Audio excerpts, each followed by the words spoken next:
խոսում ենք ալոճի մասին, եւ սև, եւ կարմիր, բայց սևը շատ ավելի օգտակար է սրտի աշխատանքը կարգավորելու, անոթների վիճակը լավացնելու, նյարդային համակարգը լավացնելու եւ ամենակարևորը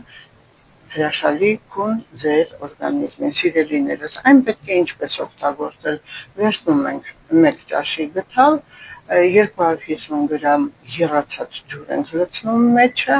եւ թողնում ենք թրմվի, դա թարմի դեպքում, իսկ եթե արդեն չորացած վիճակ է, ապա անպայման երեկոյան այդ 200 գրամը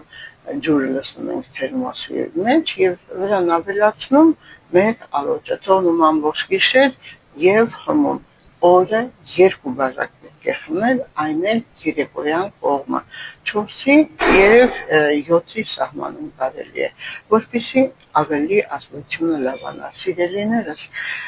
եթե ունեք իհարկե արդեն սրտի խնդիր, այն պետք է բուժի բժիշկը, սիրտը ալոճենիով չենք կարող բուժել, պետք է կատարվի էխոսարտադրություն, որի արժեքը 5000 դրամ է եւ անմիջապես դուք տեսնում եք, ունեք խնդիր թե ոչ, եւ այնուամենայնիվ բժշկի բուժումից հետո բոլոր խնդիրները վերանում են մանավանդ եւ շուտ է դիմում։ Իհարկե, այս ալոճենի կարգավորումը նաեւ խոլեստերինի մակարդակը արյան մեջ, սիրելիներս, հետևեք ձեր առողջությանը, չէ՞ որ առողջությունը ամենակարևորն է եւ ամենաթանկը։